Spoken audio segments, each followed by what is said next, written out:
was talking to my son Jeremy the other day, talking about how God works things out in your life. One of the things that we talked about was whenever he joined the military. He said he went in and they gave him a test, and from that test, they will tell you what jobs that you can sign up for. And his scores were high enough that they told him, said, other than a pilot, you can sign up for any job that the Air Force has.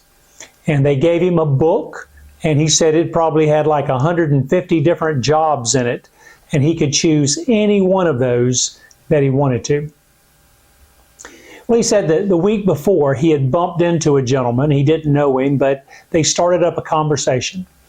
And the gentleman worked for the National Weather Service. And he was telling Jeremy about his job dealing with weather. And so Jeremy found it interesting. And so here he is at a place where he's trying to decide out of these 150 or so jobs, what job in the military does he want? And he saw there that there was a job working in a weather unit. And because of the conversation that he'd had the week before with that man, he opted to choose weather. And now he has been over 20 years in this weather unit in the reserves, and he's thoroughly enjoyed his time there.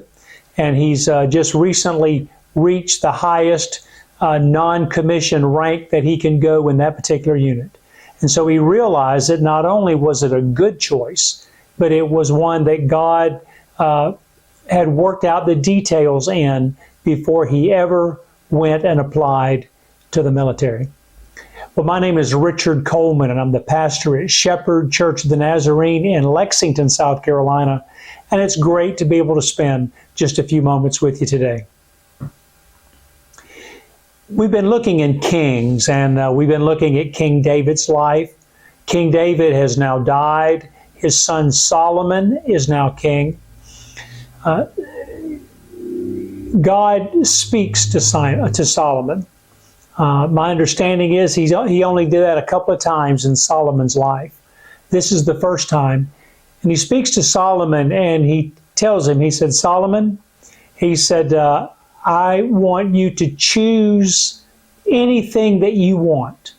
You tell me something that you desire, and I will grant that desire for you. I can only imagine all the things that went through Solomon's mind. It's kind of like that book where Jeremy saw over 150 jobs. What do I choose? I don't know how long Solomon thought about it. The Bible really doesn't tell us. But Solomon he had a great example in his dad.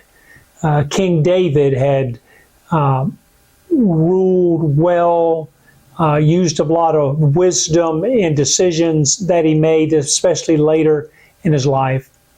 And so Solomon's request to God was this. He said, I would like an understanding heart so that I can govern your people well.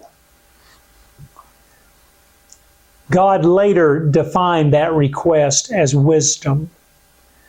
But if you think about the request that he made, Solomon made the request that he wanted to have an understanding heart so that he could do the right thing in God's kingdom towards God's people. He said, give me an understanding heart so that I can govern your people, O God, well.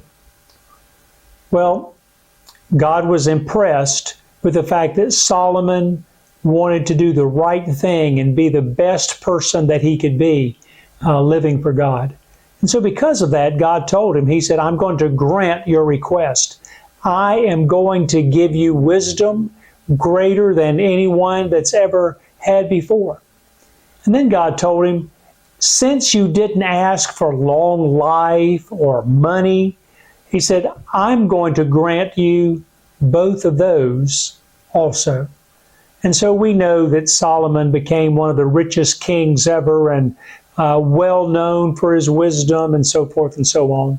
And God blessed him because he made the decision that he wanted to be able to do everything that he could to live for God and make God's kingdom move forward in a positive way.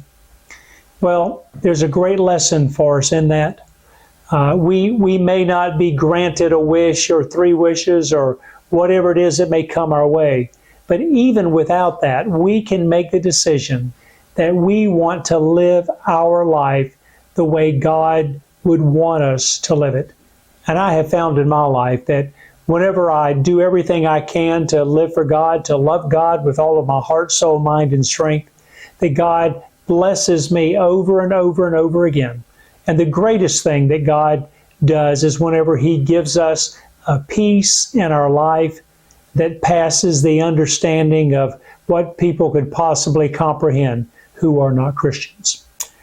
So may the Lord bless you and keep you. May his face shine upon you. May you truly be able to experience the wisdom of God and the peace that God gives because of that throughout this week. Thanks for taking the time and viewing today.